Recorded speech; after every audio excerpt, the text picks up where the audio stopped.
Boa tarde a todos. É um prazer estar aqui com vocês, a gente tendo a oportunidade de conversar sobre um tema que, para mim, é extremamente interessante. Eu tenho aí bastante tempo de tecnologia e negócios, né? Nós falamos aí em 4 décadas, vou jogar alguns anos a mais, bastante tempo, e eu venho desenvolvendo e atuando com projetos de transformação digital e principalmente inteligência artificial já há bastante tempo. A primeira experiência que eu tive foi no final dos anos 80, início dos anos 90, com outra tecnologia, mas que me deu alguns insights do potencial e das limitações da tecnologia. Bom, antes de mais nada, eu gostaria de dizer o seguinte: quando a gente fala em inteligência artificial, nós estamos falando de um conjunto de tecnologias que eu considero são tecnologias transformadoras. E o que são tecnologias transformadoras? Tecnologias transformadoras são aquelas que mudam e moldam o comportamento da sociedade. Não é de um dia para o outro, mas ao longo de algum tempo. Podemos citar, por exemplo, o motor a combustão interna. Mudou muito a sociedade. Os automóveis, os ônibus, os caminhões. A eletricidade, senão a gente não estaria aqui.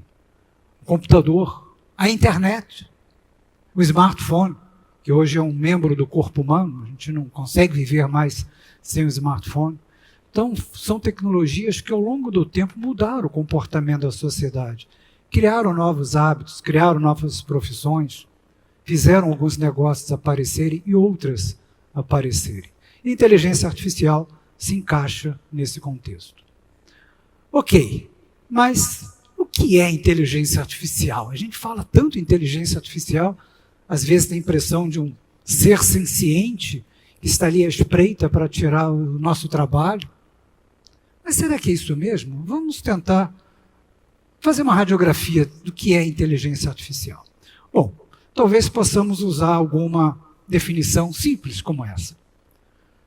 É um sistema de software. Nós estamos falando de software cujo propósito seria imitar processos cognitivos algorítmicos humanos. Processos cognitivos que nós temos, algorítmicos. São aqueles processos que nós não pensamos muito. Nós executamos de uma forma relativamente automática.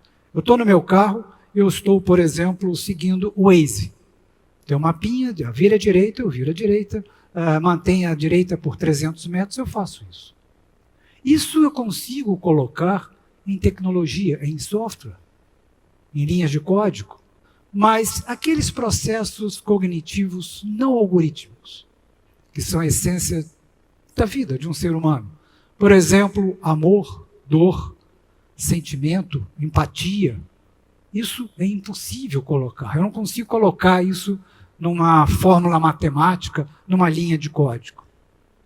Então, nós estamos entendendo que a inteligência artificial é um software, e esse software ele é um conjunto de fórmulas matemáticas que, de alguma forma, pegam os dados, trabalham esses dados, né, são fórmulas matemáticas, e dão uma resposta probabilística de alguma coisa.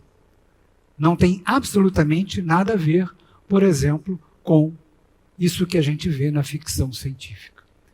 Então, a primeira coisa, a inteligência artificial vai eliminar empregos? Muito dificilmente.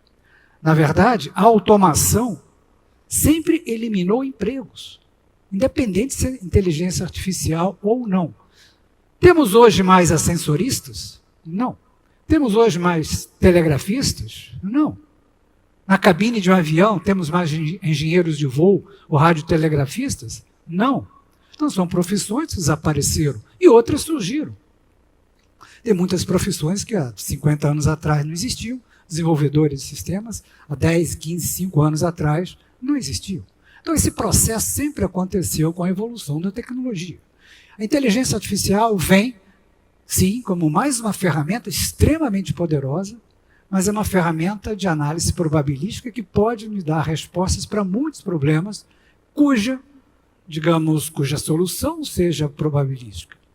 Se eu preciso de uma solução determinística, que tem que ser exata, a inteligência artificial não vai conseguir resolver.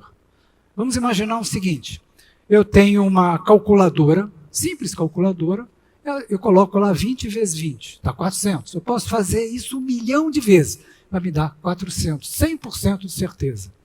Se eu colocar um algoritmo de inteligência artificial, vou usar alguns termos aqui, uma rede neural, ele vai dar um bom resultado probabilístico. Talvez ele me dê com 99% de precisão resposta, 99% de assertividade, a resposta 400, mas vai ter 1% de erro, para dar um número 58, 32, 43. Então não tem sentido usar a inteligência artificial quando eu precisar de um tipo de resposta determinística.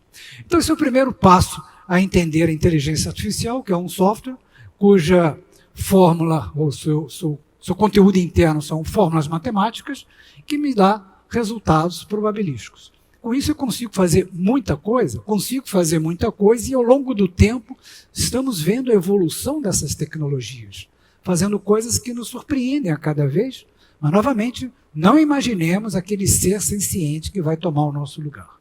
Ele pode executar muito bem tarefas, mas não vai executar talvez uma função que nós humanos façamos bem. Por exemplo, nós vimos já em 1997 um computador vencendo um campeão mundial de xadrez.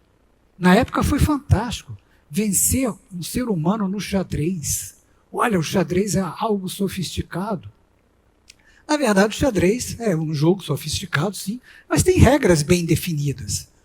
E o computador, dentro dessas regras, conseguiu fazer um resultado muito bom, usando uma massiva computação, muito cálculo. Ele calculava 200 milhões de jogadas por segundo. Impossível para um ser humano. Então, nesse volume de capacidade computacional, é claro que ele era superior a um ser humano. Mas esse computador que venceu o campeão mundial de xadrez fazia outra coisa? Não. Ele jogava dama? Não, não sabia jogar dama. Só sabia jogar xadrez. Só fazia jogar xadrez. Mais adiante, nós vimos outros passos evolutivos. Lá para 2011, Watson da IBM venceu um programa de perguntas e respostas. Fantástico, legal. É um programa chamado Jeopardy, na televisão americana, onde você não faz uma pergunta e a pessoa é mais rápida na resposta. Você dá a resposta e o vencedor ali daquele questionamento é o que montava a pergunta, ele tinha que montar a pergunta. Então, por exemplo, poderia se dizer Pedro Álvares Cabral e a pergunta seria quem descobriu o Brasil? Então é o inverso. E o Watson venceu os 2 maiores vencedores humanos nesse programa durante mais de 20 anos de duração desse programa. Fantástico também. Ele entendia ali, parecia que entendia a frase, mas o Watson, que venceu o programa Jeopardy, ele conseguia fazer análise de uma imagem de raio-x ou de uma ultrassonografia? Não, ele não sabia fazer, só sabia fazer isso. E ao longo do tempo nós fomos vendo muitas e muitas inovações na constante evolução das tecnologias de inteligência artificial. A questão é que, mais recentemente, nós começamos a perceber que a inteligência artificial estava em tudo quanto é canto. A gente não tinha percebido isso. Mas se vocês repararem, os sistemas de inteligência artificial estão no nosso dia a dia. Provavelmente muitos de vocês usam Uber. Tudo que o Uber faz é controlado por algoritmos de machine learning. Machine learning é uma técnica de inteligência artificial que direciona qual vai ser o carro mais próximo, qual o melhor caminho e assim por diante. Uber é basicamente controlado por algoritmos de machine learning. Nós podemos ver outros exemplos. Podemos ver, por exemplo, na medicina.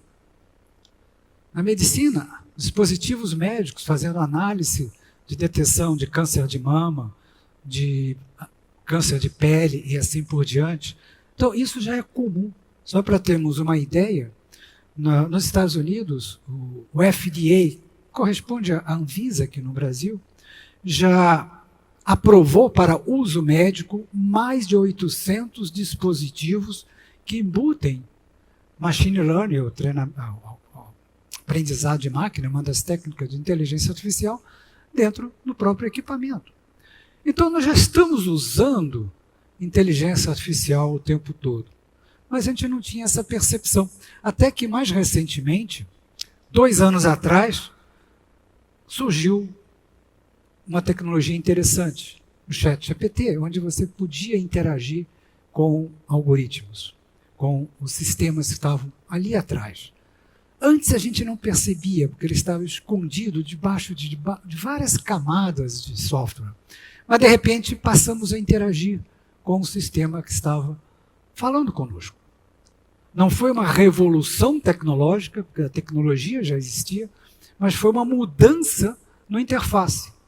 Agora eu poderia conversar com um sistema que, através de uma linguagem natural, similar à nossa, poderia interagir e responder perguntas sobre física, geografia, matemática, história.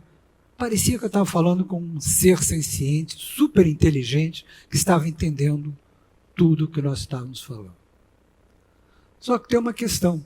Ele não estava entendendo nada, e ele não entende nada. Na verdade, o que ele faz é calcular a probabilidade daquela próxima palavra aparecer. Você tem 3 palavras, aparece uma quarta, das 4 palavras aparece uma quinta, da quinta aparece uma sexta. E por que parece tão plausível, tão fantástico? Porque ele foi treinado, ou seja, ele, entre aspas, aprendeu ou leu praticamente todo o conteúdo da internet. Então está tudo lá. Coisas boas, coisas ruins, mas está tudo lá. Então, de alguma forma, quando você faz um colóquio com ele, interage com ele, vem alguma resposta que parece ser bastante interessante. Embora ele não tenha a mínima ideia do que ele está fazendo. Se aquilo que aparece é uma poesia, é uma frase de um livro, ou um e-mail, para ele tanto faz, é a próxima palavra que está aparecendo. Nós é que interpretamos, nós que damos sentido.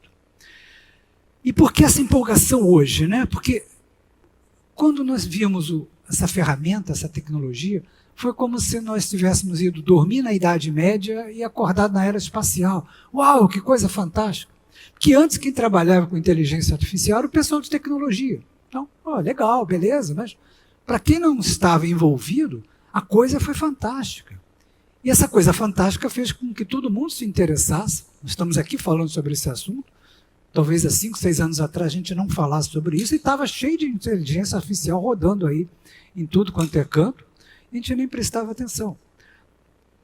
Então hoje nós estamos no auge da empolgação com a tecnologia.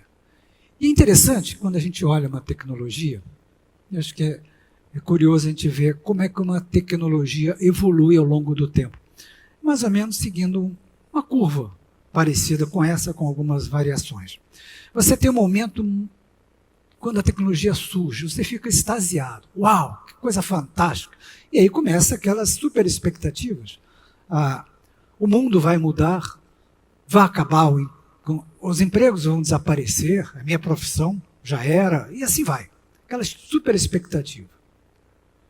Não é que a tecnologia não funcione, mas é que você criou uma super expectativa e às vezes ela não cumpre aquilo, não porque ela não seja boa, mas porque você queria muito dela, e aí você entra numa fase de frustração.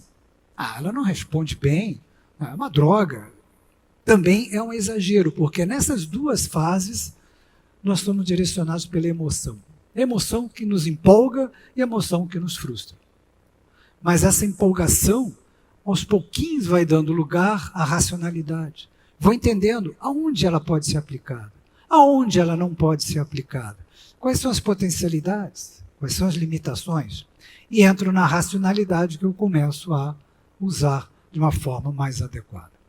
Então, quando nós vimos uma ferramenta como o ChatGPT surgindo, eu estou colocando ele como um exemplo, de alguma forma todos nós ouvimos falar ou já usamos, nós ficamos surpreendidos, porque toda nova tecnologia, principalmente algo que a gente não conhece, parece mágica, coisa fantástica. À medida que nós vamos usando, lembrando a curva que eu mostrei um pouco antes, nós vamos vendo que, espera aí, ele está me dando uma resposta errada aqui. Não tem sentido o que ele me respondeu. E aí eu descubro, quando eu levanto o capô e vejo o que está lá dentro, que são fórmulas matemáticas e que ele me dá uma resposta que, para ele, estatisticamente, é a mais plausível. Ele não erra, que a probabilidade daquela palavra aparecer ali é a melhor, dentro da probabilidade, de cálculo probabilístico que ele fez. Se aquilo não faz sentido para a gente, é outros 500. Mas para ele, é aquilo que tem que ser feito. Ele não está compreendendo o que ele está fazendo. Então, nós vamos entendendo ali as suas limitações e chegamos aonde realmente uma tecnologia como o ChatGPT pode ser usada. Então, essas ferramentas, que nós chamamos de IA generativa, as mais, digamos, é o topo da tecnologia atual, elas são muito boas para fluência, porque são otimizadas para fluência. Então, você interagir, conversar com ela. Mas, por outro lado, se você precisar de algo mais preciso, com mais acurácia, esquece. E mesmo porque, muitas vezes, nós temos algumas frustrações. Uma delas, a gente imagina que ela pode fazer muita coisa, mas não. Tem algumas coisas que ela faz muito bem e algumas coisas que ela não faz bem. Vamos dar um exemplo. Vamos imaginar que eu estou colocando um chatbot para me comunicar com meus clientes. Se eu não colocar salvaguardas, ou seja, colocar determinadas regras de controle dessa interação, o cliente está interagindo de uma forma livre com a tecnologia, e a tecnologia vai respondendo, e de acordo com cada momento vai saindo um conjunto de frases, e pode fazer situações como essas que nós vimos acontecer em alguns casos interessantes. Numa concessionária nos Estados Unidos, o cliente conseguiu fazer que o chatbot vendesse para ele um automóvel a $1, e um caso na Air Canada, onde o chatbot ofereceu a ele uma alternativa de uma política de reembolso de passagem cancelada que simplesmente não existia. Então o sistema errou. Não. Probabilisticamente ele teria que dar aquelas respostas. Como é que eu evito isso? Eu evito, ou pelo menos minimizo, se eu colocar regras dentro do sistema. Quer dizer, ou seja, eu tenho um modelo matemático e coloco outras regras para fazer com que essas coisas sejam mais ou menos, fiquem mais ou menos dentro do cercadinho que eu preciso. Porque, na verdade, quando a gente tem essas tecnologias de interação, de diálogo, né, que nós chamamos os grandes modelos de linguagem, a coisa é tão interessante que ele dá uma ilusão de comunicação. Parece que eu estou falando com uma máquina que está entendendo o que eu estou dizendo. E a resposta é muito interessante, que parece que é uma resposta que dá a entender que ele entendeu. Mas não, ele não está entendendo nada. Ele não sabe o que eu escrevi e a resposta que ele me dá é simplesmente um texto onde aquelas palavras têm que sair com aquela sequência, porque a probabilidade de sair é exatamente aquela. Simplesmente fórmulas matemáticas. Mas isso cria uma ilusão. Isso cria aquele sentimento que a gente, sem querer, a gente leva a antropomorfizar a tecnologia e dizer, essa tecnologia é tão fantástica e vai matar os trabalhos, vai matar o emprego, vai mudar o mundo. Não, não vai acontecer isso. Vai fazer, sim, muitas mudanças, como toda a tecnologia fez, como o smartphone fez muitas mudanças na sociedade, como a internet fez muitas mudanças na sociedade. Então, se eu quero usar a inteligência artificial, a primeira coisa que eu tenho que me abstrair é, vamos esquecer a ficção científica. Nós estamos falando de um conjunto de tecnologias que têm fórmulas matemáticas que podem interagir e trazer respostas muito interessantes. Pode reconhecer padrões e nos dizer que determinadas imagens contêm um câncer de mama. Pode reconhecer padrões e dizer que determinado conjunto de clientes tem características que talvez sejam propensas a comprar outro conjunto de produtos, né? Você fazer um cross-selling, upselling. Então você tem N alternativas que os sistemas de inteligência artificial te permitem trabalhar e fazer a coisa acontecer. Mas para fazer essa coisa acontecer, você tem uma jornada. A jornada não é simplesmente pegar alguma tecnologia, colocar e funcioná-la. Não funciona dessa forma, não opera dessa forma. Você precisa realmente ter cuidados em definir claramente aonde você quer aplicar a inteligência artificial. Não é a solução para todos os problemas, assim para problemas onde a resposta pode ser probabilística. Pode ser interessante para otimizar muitas tarefas, não quer dizer que vai otimizar o processo como um todo. Se quiser otimizar o processo, você tem um trabalho de não só otimizar as tarefas, mas talvez repensar o processo. Então a tecnologia em si não vai resolver por si. Você talvez possa criar novos produtos e serviços, você começa a criar uma interface de uma forma muito mais, digamos, coloquial. Isso, por exemplo, nós estamos com um teste numa área médica, numa rede hospitalar, onde você tem análise de imagem através de inteligência artificial, que aponta ali diversos pontos, né, de atenção. O médico, obviamente, faz o diagnóstico, mas escreve naquela linguagem padrão de médico. O médico escreve para médico. Você, como um leigo, não entende. Então, a gente pode utilizar a tecnologia de inteligência artificial não só para pegar análise da imagem e ajudar o médico, mas também pegar o diagnóstico que ele fez e escrever isso de uma forma mais coloquial para facilitar a interação com o cliente. Quem faz a análise ainda é o médico. A ferramenta permitiu que ele visse talvez alguns pontos que ele não tinha percebido, ou chamou atenção para um ponto que merece um pouco mais de atenção. E ajudou ele a fazer aquele diagnóstico de uma forma mais coloquial, em vez de um diagnóstico muito seco, muito mediquês. Então, isso é uma vantagem do uso da tecnologia. Então, quando a gente fala inteligência artificial, eu preciso sim definir aonde eu vou usar.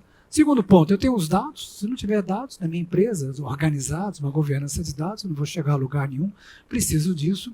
E é extremamente importante os aspectos de governança. Reparem, nós podemos estar usando uma tecnologia que pode estar sendo treinada com todos os dados que estão disponíveis na internet. Eles estão publicamente disponíveis, mas talvez alguns deles tenham copyright, tenham direito autoral. Eu estou pegando essa informação e eu estou usando essa informação. Isso talvez gere algum conflito de violação de direito autoral. Eu preciso de uma política de governança para que a coisa aconteça com, digamos, com qualidade. Ou seja, a inteligência artificial é uma tecnologia digital, é software, e como toda tecnologia, você precisa ter um processo de governança. Você precisa de gente preparada, precisa de toda uma infraestrutura para isso. E o importante nesse contexto todo é que, se a gente pudesse resumir nosso bate-papo, seria nisso aqui, que eu quero chamar atenção para alguns pontos. Primeiro, temos que desmistificar o que é inteligência artificial. A gente chega e diz, não, eu vou colocar a IA aqui e vai eliminar aquele setor inteiro. Não vai. Não vai eliminar o setor inteiro. E você não tem uma IA que você coloca. Não existe uma IA. Existem programas de software, existem modelos matemáticos que você, usando seus dados de treinamento, vão fazer com que ele responda algumas coisas. O modelo matemático faz análise de imagem, não dirige carro. O que dirige carro não joga xadrez. O que joga xadrez não gera música. Então, são coisas completamente diferentes. Então, a ideia que eu posso substituir seres humanos por máquina só é factível se a tarefa que aquele humano está fazendo deveria ser feita por uma máquina, não por um humano. Ou seja, uma tarefa puramente operacional, puramente algorítmica, como nós falamos, é um processo algorítmico, aperta isso, aperta aquilo, isso pode ser feito por uma máquina. Exemplo, ascensorista. Lembra que eu falei que não existe mais ascensorista? Qual era o trabalho de um ascensorista? Basicamente, ficava sentado, a pessoa entrava e dizia, terceiro andar, ele apertava o 3. Entrava outra pessoa, quinto andar, apertava o 5. Entrava outra pessoa, sétimo andar, ele apertava o 7. Ora, eu posso entrar, apertar o botão 3. Eu posso entrar, apertar o botão 5, o botão 7. Essa função desapareceu porque a máquina podia fazer isso sozinha. Então, funções cuja atividade seja tão computacional quanto a ascensorista ou outras profissões, indiscutivelmente nós vamos ver a automação tomando esse espaço. Fora isso, não tem sentido pensar que essa máquina senciente, esse ser inteligente, vai fazer essas coisas. Não vai. Nós estamos falando de fórmulas matemáticas, nós estamos falando de fórmula matemática que não tem ética, não tem razão, não tem consciência, e não tem vocação para acordar um dia e destruir a humanidade. Né? São fórmulas matemáticas. Isso que é inteligência artificial. São ferramentas extremamente interessantes que nos ajudam a tornar a empresa mais produtiva, nos ajudam a ser mais competitivo, nos ajuda a relacionar melhor a nossa empresa com os clientes, desde que a gente saiba seguir um roteiro adequado para isso. Eu tenho os executivos conscientes do que é a tecnologia de inteligência artificial, potencialidades e limitações. Eu tenho todo um processo de governança de dados. Eu tenho um comitê de ética para saber se eu não estou violando aspectos regulatórios, regra de compliance, questões ligadas à auditoria e assim por diante. Tenho, indiscutivelmente, que ter uma capacidade computacional adequada e tenho que ter as pessoas preparadas para trabalhar com inteligência artificial.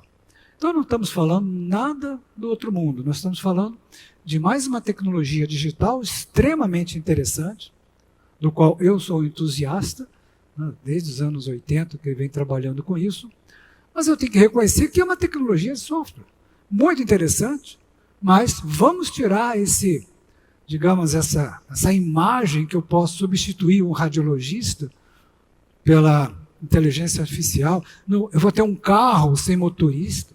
Ainda está muito distante. Podemos até um dia ter um carro sem motorista, mas está muito distante. Só para vocês terem uma ideia, um veículo autônomo, você classifica o grau de autonomia do 0 ao 5, e cada nível de autonomia é uma exponencialidade em relação ao outro. O 0 seria o Fusquinha, e o 5 seria aquele veículo que não tem nem volante. Hoje os carros mais autônomos possíveis, por exemplo um Tesla, estão no nível 2. Talvez cheguemos ao nível 3. Para chegar ao nível inteiramente de autonomia total, talvez 40, 50 anos. Então, vamos nos abstrair um pouco daquele marketing que às vezes aparece com muita intensidade e pé no chão. É uma excelente tecnologia? É. Dá para fazer muita coisa? Dá. Mas nós estamos falando de tecnologia de software. Mais uma técnica extremamente interessante que nos ajuda a fazer muitas coisas. Bom, pessoal, chega de falar de inteligência artificial. Acho que nós temos agora um case muito interessante da VEG para ser visto. Eu queria deixar aqui meus contatos com vocês, caso seja necessário, e depois nós vamos estar debatendo aqui um bate-papo aí de perguntas e respostas. Eu vou estar entre hoje e amanhã também participando aqui, a gente pode interagir um pouco mais. Muito obrigado pela atenção de todos. Nosso muito obrigado ao César, que retorna então ao final do nosso painel para o momento de perguntas e respostas.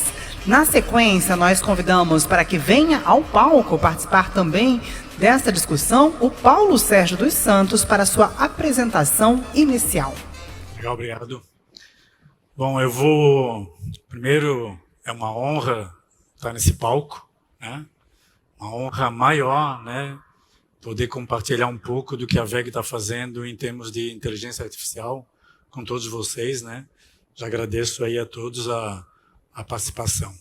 Espero poder contribuir um pouco com vocês num cenário agora um pouco prático, né? O César fez uma excelente introdução a respeito de inteligência artificial. Eu vou tentar mostrar um pouco do nosso dia a dia, né? Da nossa prática na empresa. Certo? Para falar da VEG, eu fiz uma agendinha, né?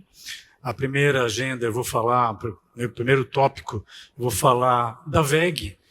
É óbvio que todo mundo conhece a VEG está aqui no lado, aqui em Jaraguá do Sul, a nossa matriz é aqui em Jaraguá do Sul, mas a VEG, né, em respeito ao público, nem sempre todos conhecem em detalhes o que a empresa faz, qual é a abrangência da VEG no mundo, então eu trouxe alguns slides para a gente poder conhecer um pouquinho mais da empresa e depois eu entro especificamente no tema de inteligência artificial que nós atuamos. Certo? Eu sempre gosto de falar da VEG abrindo com essa frase, né? Isso é praticamente um mantra na nossa cultura. Essa é uma frase de um dos nossos fundadores, né? Que diz que, né, não basta máquinas, dinheiro, né? O que importa, na verdade, no final, são as pessoas, né? É as pessoas que fazem a diferença, né? Se não forem as pessoas, uma empresa, uma indústria, é um prédio, são máquinas, né? Então, as pessoas motivadas é que fazem a diferença, né? Talvez um pouco, né, do sucesso que a empresa tem, não só no Brasil, mas no mundo, é resultado dessa motivação que os fundadores trouxeram para a WEG, né, e para todos os seus colaboradores. Então, vamos lá. Vou passar um pequeno vídeo que eu acho que ele resume muito bem a WEG. De ideias pensadas para os lares a ideias pensadas para as indústrias. Da geração de energia renovável a renovadas formas de gerar energia. De motores elétricos inteligentes a cidades inteligentes.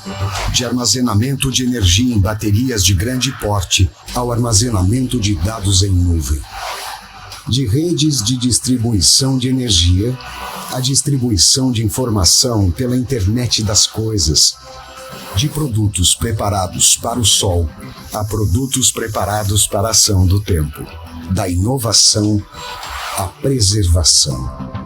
Nós vamos fundo em tudo que fazemos, trazendo ideias cada vez mais inovadoras, eficientes e sustentáveis. É essa vontade de ir além que o mundo precisa para seguir evoluindo.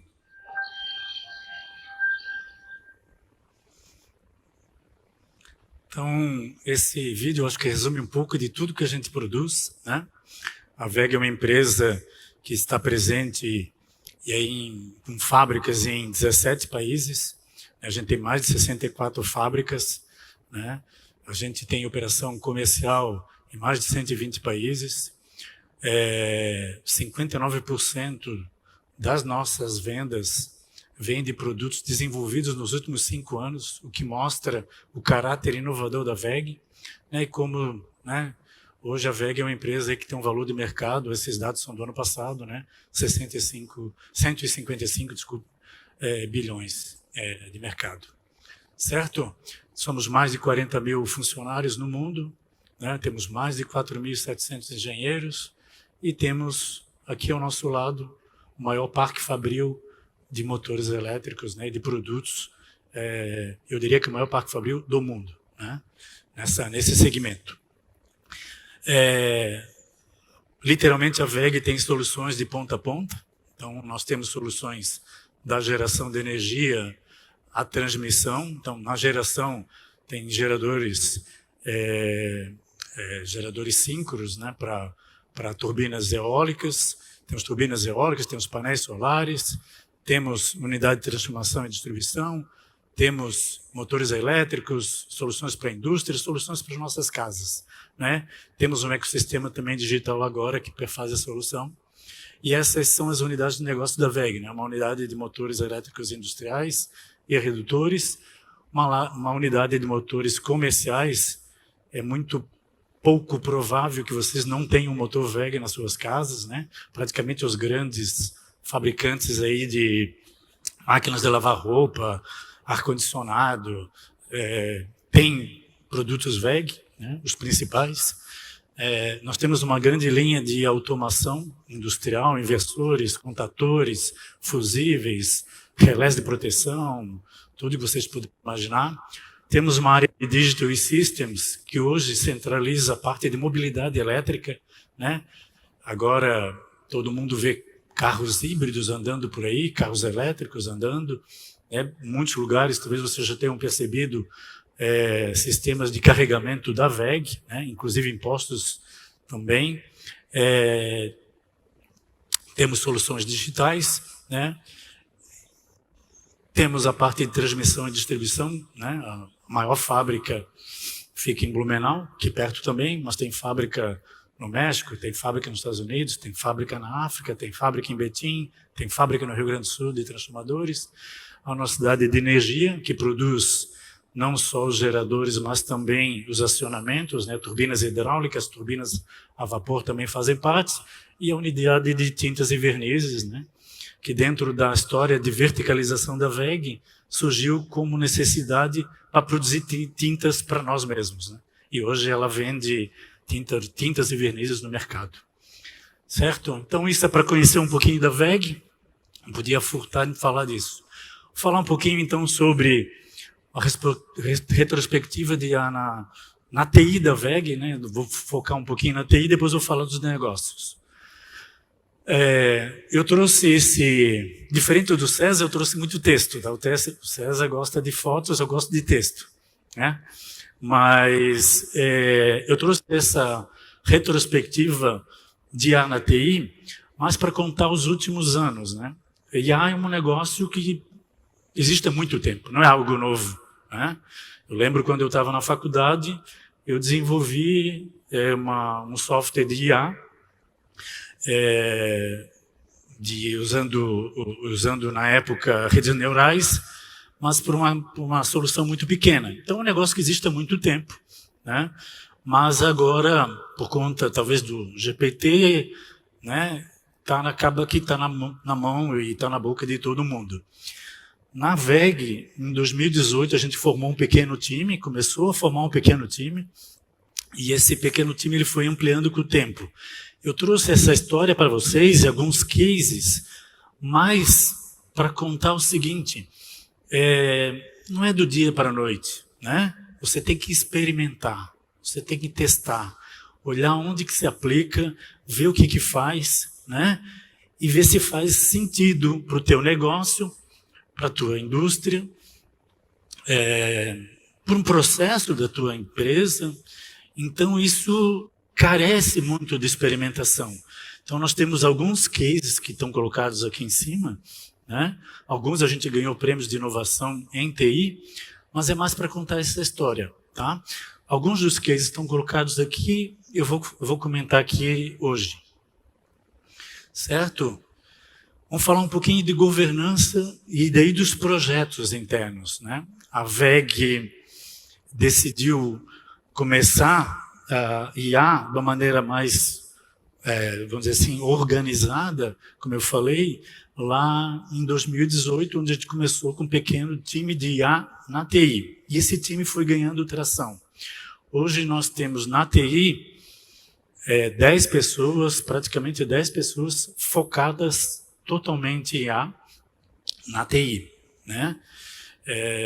A grande maioria dessas pessoas a gente contratou através do programa do IEL, onde a gente trouxe bolsistas para a formação, né? Mestres e doutores. Então nós temos o grande número de pessoas que faz parte desse time tem formação em mestrado e doutorado, e não é somente em computação, né? Nós temos uma menina, por exemplo, que é formada em astrofísica, né? Ela é doutora em astrofísica e faz parte do nosso time, tá? Então, esses são os pilares, né, que a gente elencou, então, para tratar de IA, né? Primeiro a questão, e não necessariamente nessa ordem, né? Primeiro governança, depois capacitação, projetos para dentro da empresa, objetivando melhorar os processos internos, e projetos para fora da empresa, né? Melhorando os produtos que a gente entrega para os clientes.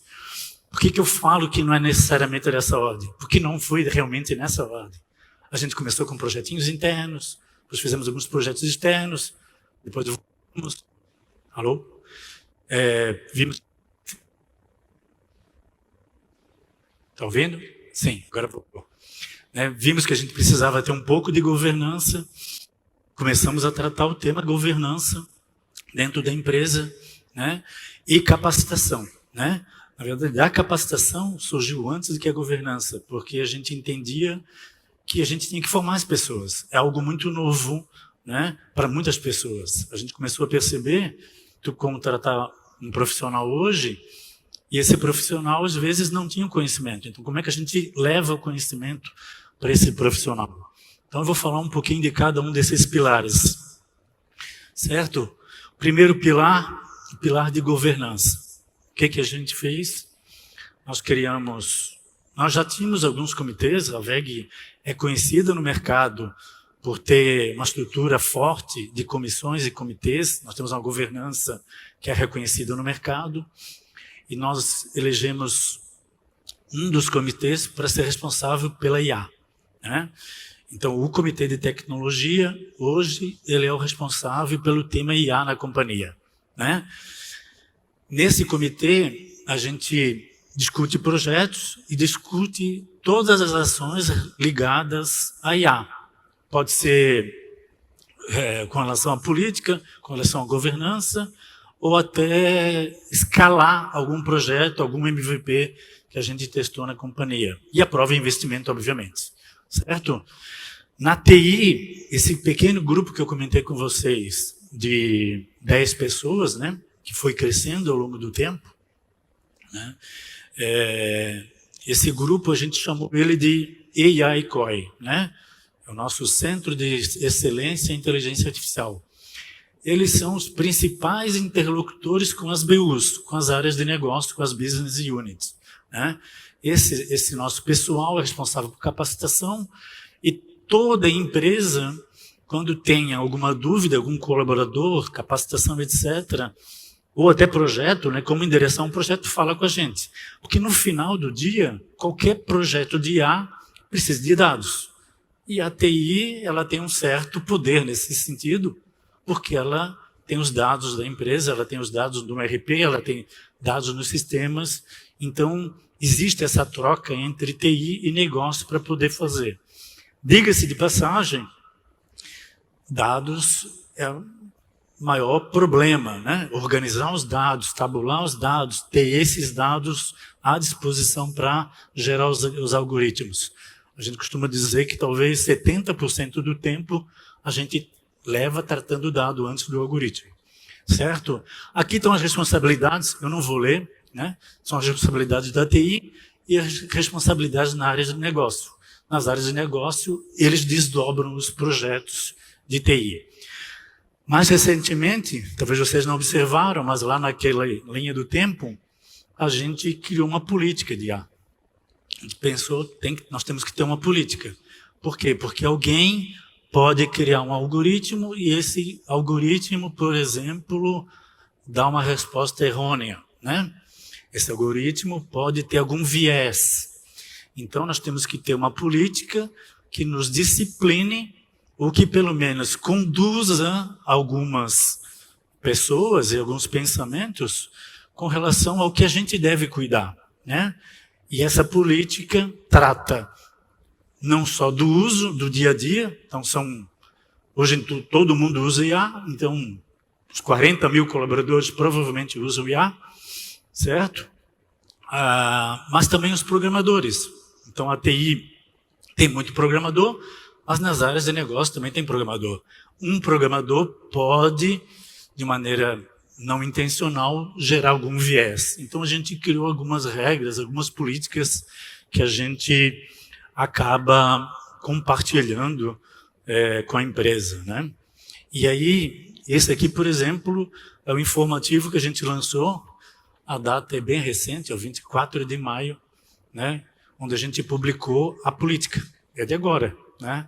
A gente aprovou a política no comitê, no início do ano, e aí, aqui não está a política, obviamente, né?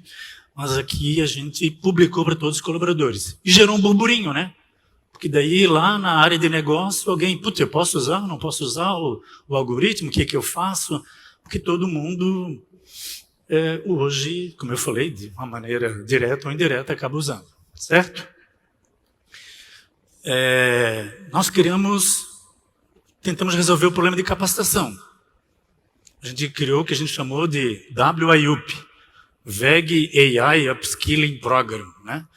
Como empresa internacional, a gente tem que botar nomes em inglês, né? Então, desse programa foi criado pela TI, foi uma ideia nossa, e a gente capacita engenheiros, né? Quando eu falo engenheiros, né, por causa da base técnica, mas não somente engenheiros, tem qualquer pessoa com formação um pouco mais técnica, são diversos analistas da empresa inteira que são capazes de fazer o curso. A gente tem uma ementa, a gente tem ferramentas que a gente usa, a gente seleciona os candidatos né? E a gente faz parte do programa fazer um projeto final para ver se ele aprendeu de fato. Então, o resultado é um projeto de IA, né, que a gente faz em equipe. A gente já formou 23 colaboradores em 21, 19 em 22 e agora dobramos. Então, em 23 e 24, praticamente 50 colaboradores por ano a gente está formando. Já formamos aí mais de 130 colaboradores. É um curso que a TI começou a dar. Hoje a gente usa outras metodologias e a gente já fez mais de 30 projetos de conclusão. Certo? Eu vou falar um pouquinho dos projetos internos, para vocês entenderem o que a gente fez internamente. São exemplos de projetos, né? Mas, como o César falou, não é só GPT, tem diversas tecnologias, né? Então, a gente tem projetos na área corporativa, na área de engenharia, na área industrial, na área logística, né? Vocês verem ali as cores, é mais forte realmente na área de vendas, engenharia e corporativo, mas também tem na manutenção, tem no PCP, na qualidade, todas as áreas da empresa a gente já fez algum projeto. Esse gráfico não representa todos os projetos que a gente já fez de IA, a gente selecionou assim, os mais relevantes, né? E as tecnologias que a gente usa, né? Machine Learning foi o maior volume, a gente usa muito mais Machine Learning, que é uma tecnologia de IA mais clássica, mas já fizemos projetos com visão, como NLP, que é Natural Language Processing, GPT é uma das tecnologias GPT de NLP, e também visão, certo? E GenAI. Vamos falar um pouquinho dos cases, né, que agora eu estou vendo que eu falo demais, né? Tenho só 10 minutos. O case, eu selecionei alguns cases para mostrar para vocês. Esse é um clássico, né? Eu pensei muito se falava ou não, decidi colocar. O clássico é o chatbot, né? Onde a gente usa IA. A primeira versão foi o primeiro projeto que a gente fez lá em 2018, né? E ele foi usado para responder dúvidas técnicas, né? Para assistência técnica, dúvidas sobre o produto. A gente treinou ele, né? Com curadoria, com todo o cuidado possível com o chatbot. Hoje nós estamos fazendo o quê? Migrando ele para usar a IA generativa. Para isso era muito boa, né? E a gente agora está, provavelmente, ninguém vai nem perceber isso, mas nos próximos meses, a Wendy, né, que é o nome do nosso chatbot, né, vai estar usando IA generativa por trás para responder os treinamentos. E todo aquele tempo que a gente levou para treinar, agora a gente vai treinar muito mais rápido, porque a tecnologia ajuda para isso. Certo? Smart RFQ. Eu trouxe esse case também, porque foi o primeiro case de IA que a TI conduziu, e ela conduziu e ganhou um prêmio de inovação. Mas é um case que a gente não considera fechado. A gente até hoje trabalha nele. O que ele faz? Né? Consultas técnicas complexas, a gente recebe documentos de uma centena de páginas, né? Em PDF, normalmente. Alguém lê, um engenheiro lê, né? Um analista lê, né? Alguém lê, interpreta o que o cliente quer e gera uma oferta depois de ler 100 páginas. Imagine que isso não é um trabalho fácil, um trabalho chato. Então, o que a gente fez? A gente criou, antes do GPT, uma IA que lia o documento. Com a leitura do documento, ela resumia, entregava um resumo e entregava microdados. O que eram os microdados? Por exemplo, tensão, potência, características, né, daquele produto que o cliente queria comprar, porque tinha diversas características. Isso foi bom? Foi bom, porque a gente foi para o nosso primeiro projeto e a gente aprendeu muito com ele. Mas a assertividade era em torno de 60%. O pessoal de vendas não ficava confortável com isso. E a gente continuou trabalhando nesse projeto, levando para outras unidades de negócio, usando.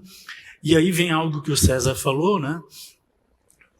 Tu tem que sempre pensar que a IA ela te dá uma resposta probabilística, né? Ela não vai ser if then else, não vai te entregar uma resposta exata. E isso gera uma certa reação dos usuários. Nós continuamos trabalhando e esse ano a gente usava uma linguagem chamada BERT, né? Que é uma antecessora do GPT. E aí decidimos, não, vamos usar o GPT.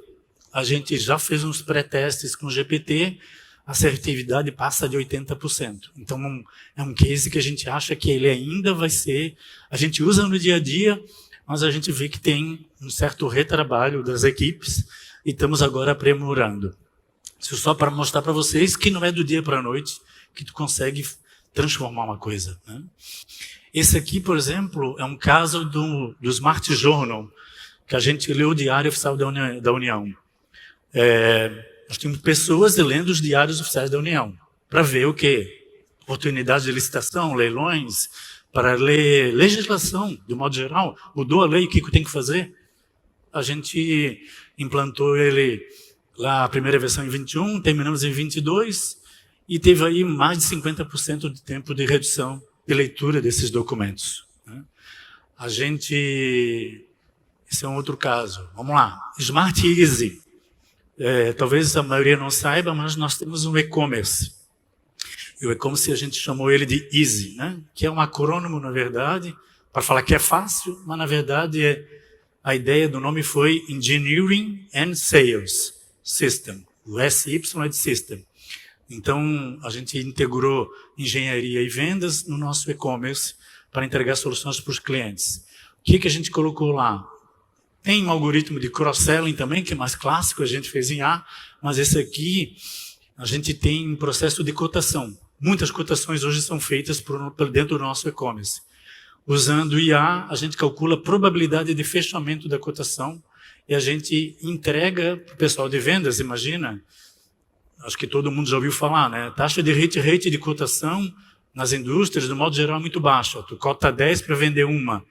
Na nossa indústria não é diferente, certo? Aqui a gente entrega para o pessoal de vendas, ó, se tu fizer isso, isso, isso, a tua probabilidade de venda aumenta, né? E a gente está com assertividade aí em torno de 76%, que é muito boa.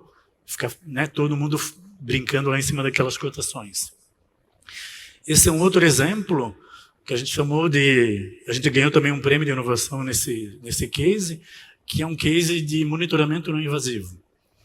Ele é bem técnico, né? Mas um dos objetivos é monitorar, através de sensores, uma máquina, para dizer o estado da máquina, se ela está operando, se ela não está operando, o que ela está produzindo. A gente consegue, usando medição de tensão, corrente e potência, e mistura com vibração, identifica o estado da máquina. Então, a gente tem como monitorar as máquinas através de sinais, mas a gente decidiu fazer uma medição sem pegar os sinais por fora da máquina, né? E a gente também implantou para postos manuais. Isso é um MVP que a gente fez para tentar calcular, né, o OEE, né, dos postos manuais. Então, a gente consegue saber se uma pessoa está ou não trabalhando no posto, qual é a produtividade daquele posto usando monitoramento. Esse é um outro exemplo. Esse aqui é um outro exemplo que a gente fez para os Estados Unidos, né? A gente chamou de Smart PO, Purchasing Order, que basicamente o que ele faz? As ordens que entram na VEG entram por e-mail, mas o cara pode escrever no e-mail, eu gostaria de comprar um motor assim, assim, assado, ou ele manda um documento anexo com uma lista enorme, com quantidades, onde que tem que entregar. A gente lê tudo isso usando IA, porque nenhum OCR era capaz de entender. Então, a gente implantou isso, a IA lê os e-mails de maneira automatizada, classifica, entrega para as pessoas, e além disso, a gente ainda criou uma ferramenta de task. Então, a gente sabe, para cada pessoa, quantas tasks ela tem, e a pessoa só olha o PDF, olha, deu certo, aperta o botão e bota a ordem de venda para dentro, né? Esse aqui a gente também está migrando para generativa, porque a gente fez um teste com generativa e chegamos agora à assertividade de 100%, que daí é o ideal, né? Esse aqui é um caso da engenharia, Smart Claims, também é associado à consulta. A toda hora, algum cliente faz consultas técnicas na empresa, tentando entender um pedido especial. Pode ser um pedido especial, um motor especial, um produto especial, um projeto especial, né? Só que imagine, né? Motor, todo mundo vê, de fora parece muito igual. E né? Às vezes ele é um pouquinho diferente. Então, as consultas se repetem. Muitos clientes diferentes no mundo inteiro pedem a mesma coisa. É normal. Então, pessoas espalhadas pelo mundo inteiro respondem as mesmas coisas, todo dia, porque alguém já respondeu em algum lugar do mundo, né? Ou na mesma engenharia, às vezes. Eu sento numa equipe de 10 pessoas, o meu colega do lado já respondeu aquilo, eu não sei. Ele respondeu para um outro cliente. Então, isso aqui visa o quê? Baseado nos pedidos de entrada, a gente seleciona as respostas mais similares. Isso deu um ganho de produtividade enorme, né? Eu, ao invés de responder, ela me diz, ó, essa resposta está pronta, pega isso aqui e manda para o cliente. Então, deu um baita ganho. Temos mais de 300 usuários desse sistema, mais de 6.000 consultas são geradas automaticamente por aqui. Sugestões de respostas. Alguém analisa, faz sentido, aí responde. Lembrem, como o César comentou, a IA não vai substituir, ela vai te ajudar. Então, esse aqui é um exemplo, ela te ajuda, olha, tu confere e manda para frente. E aí vamos falar um pouco do que a VEG fez para os clientes. E daí? Os clientes também têm projetos? Também têm projetos, né? Então, nós temos, dentro da unidade de VEG Digital e Sistemas, né, a gente tem algumas soluções para gestão de ativos, para sistemas de visão, para sistemas de execução, robôs e digitalização. Esse aqui é um exemplo, né? A gente tem dois produtos, não, na verdade é um set de produtos, se chama Motion Fleet Management, é uma solução de IoT que monitora ativos, né? Monitora motores elétricos, inversores, né? Temos o Transformer Fleet Management para monitoramento de transformador, através de IoT. Essa solução, monitorando o ativo e percebendo variações de temperatura, corrente, o que ela está medindo, na verdade, ela pode te dar insights através de IA com predição de falha. Então, a gente usa para isso. Essa aqui é uma solução de visão, né? A VEG adquiriu a MVise, que é uma empresa especialista em visão, há algum tempo atrás, né? Então, a gente tem sistemas especialistas em visão, usando IA para qualidade, para contagem de peças, para medição de produtos, detecção de defeitos. Então, é uma solução bem completa. Cada algoritmo, obviamente, é bem customizado para cada um dos clientes.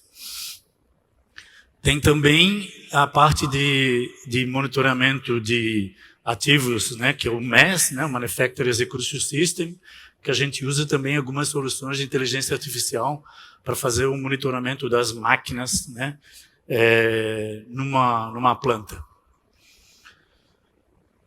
Temos um robô interlogística, né? Esse foi um lançamento do ano passado da VEG. Ele é um robô para transporte de pequenas peças, que é o WMR, VEG Mobile Robot. Um robôzinho pequeno para transportar peças dentro de uma fábrica. Só que ele vai andando pelos corredores. Obviamente, ele não pode atropelar nenhuma pessoa, não pode bater em ninguém. Então, ele usa IA reconhecendo padrões para não causar nenhum acidente na fábrica. É um robô interlogístico. Acho que mostrou o filmezinho ali do robozinho andando na fábrica, né? E por último, né, nós temos também uma plataforma de IoT, que alguns dos produtos anteriores eu comentei, tem IA incorporada, e aí dentro da plataforma IoT também tu consegue desenvolver alguns algoritmos de IA, usando linguagens, assim como o nosso VEG Smart Machine. Certo? Era isso que eu tinha para apresentar para vocês, né? Espero que vocês tenham entendido um pouco, né, do que a gente tem feito, né? Como eu comentei, né, a VEG é uma empresa que tem a sua origem, eu diria, o DNA da inovação. A gente busca sempre estar inovando. IA, se eu pudesse dar um conselho, investam em pessoas, obviamente. A gente não consegue fazer nada se a gente não investir em pessoas. A gente tem que investir em capacitação, acreditar nas ideias. A gente cria um funil de ideias. As pessoas dão ideia, pô, faz sentido, vamos testar isso. Então, isso é super importante. Vocês têm que fazer isso, né?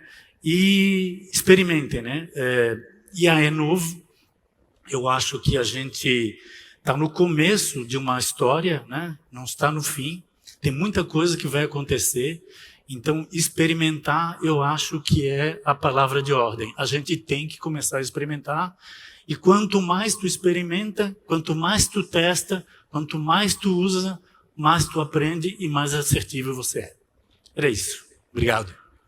E vou convidar o César para que retorne ao nosso palco, para que a gente possa ter o nosso momento de perguntas e respostas aqui. E na sequência, vou convidar para que venha ao palco fazer a mediação das nossas perguntas o Leandro Antônio, que é sócio-líder para a Cyber na KPMG. Eu vou ser super rápido para passar duas perguntas. A gente Rápidas tem... duas. Vou começar.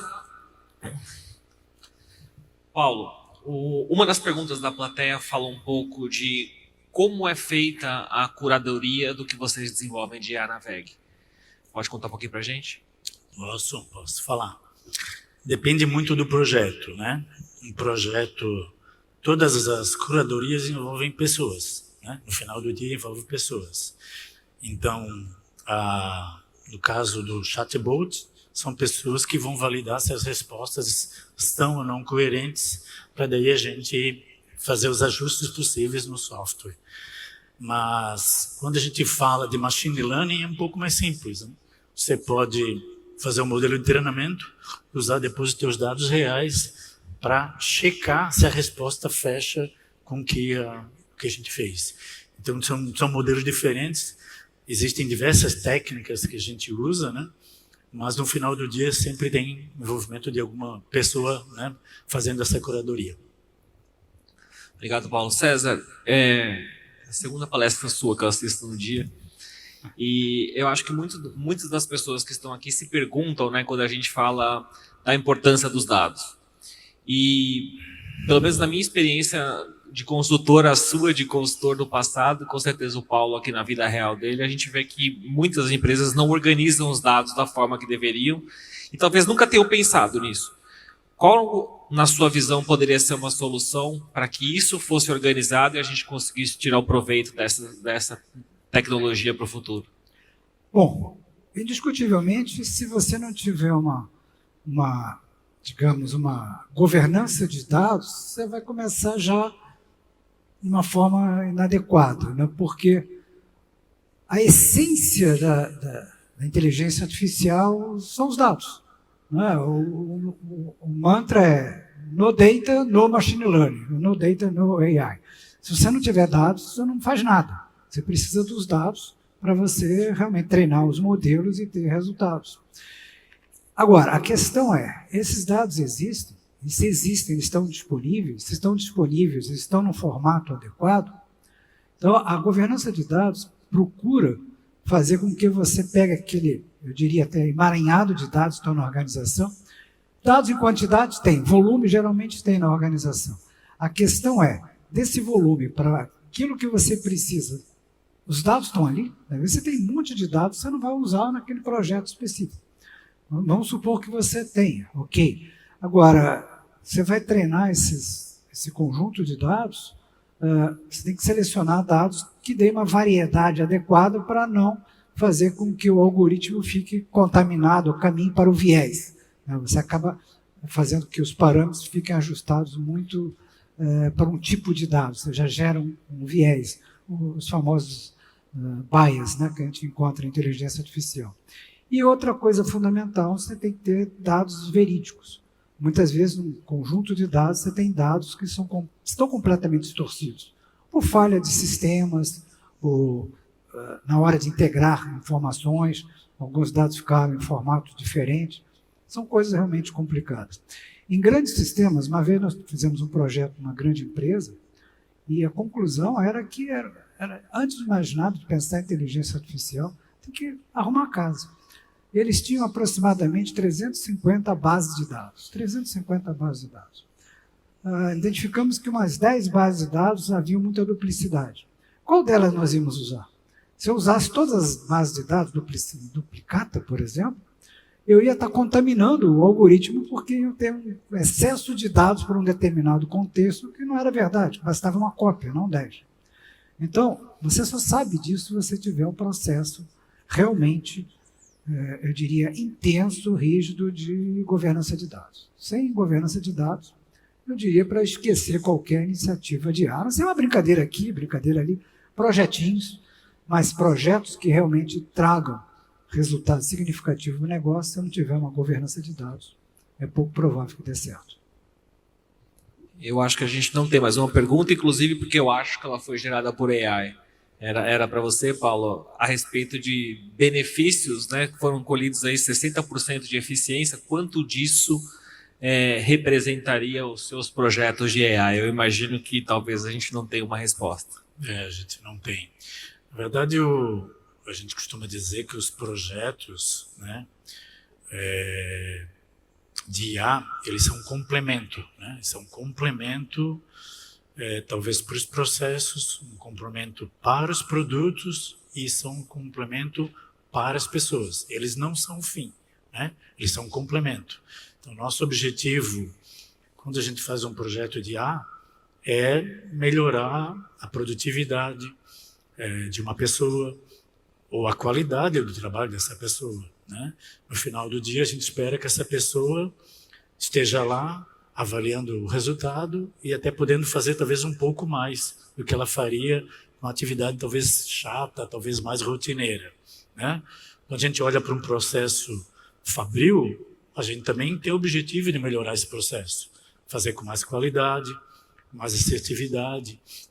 Então, e essa mesma linha foi que eu coloquei ali com relação aos produtos, né? Monitorar um ativo, por exemplo, que é uma das soluções que a gente tem, você pode simplesmente criar thresholds, né? Criar limites, né? O motor esquentou, então ele pode falhar. Mas será que isso é verdadeiro? Então, usando os dados de coleta em tempo real, a gente consegue gerar algum insight, mas quem vai tomar a decisão final é o manutentor, é alguém que está monitorando a planta lá no cliente. A mesma coisa a gente usa dentro da VEG, e aí a gente usa como apoio também para a estrutura de suporte à fábrica. César, acho que muito do que a gente viu aqui na apresentação do Paulo da VEG é o que a gente conversou hoje de manhã na nossa palestra. Talvez 80% das pessoas que ouvem falar de AI pensam com uma pergunta diretamente no retorno financeiro. E a gente está falando aqui de diversas vertentes, desde segurança no trabalho, passando por experiência do cliente, melhoria de eficiência de processo, até as pessoas se sentirem melhores trabalhando e fazendo uma atividade que elas têm mais valor. Esse é o caminho certo mesmo, César? Você acha que é daí que as empresas tinham que pensar e mudar o viés financeiro da coisa? O que nós precisamos, ninguém quer um projeto de IA, você quer um projeto para resolver um problema de negócio que lá dentro pode ter um componente que usa inteligência artificial. Por isso que eu sempre insisto, não existe um sistema de IA, existem sistemas que usam IA. IA é um componente dentro de um sistema maior que vai resolver um problema de negócio. Então, tudo começa com a identificação de um problema de negócio. Eu tenho um problema de negócio e preciso resolvê-lo.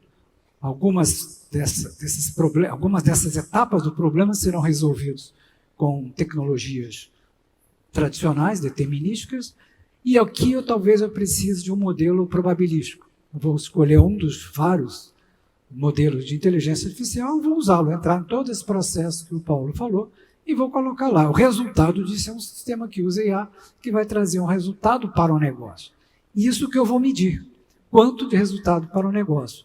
O componente IA fica difícil até de você mensurar ele exatamente. Porque se o resto não funcionar, não quer dizer nada, né? É como numa tarefa, por exemplo, num processo de trabalho, digamos que eu desenvolva N tarefas. Essa aqui é mais otimizada. Mas e as demais?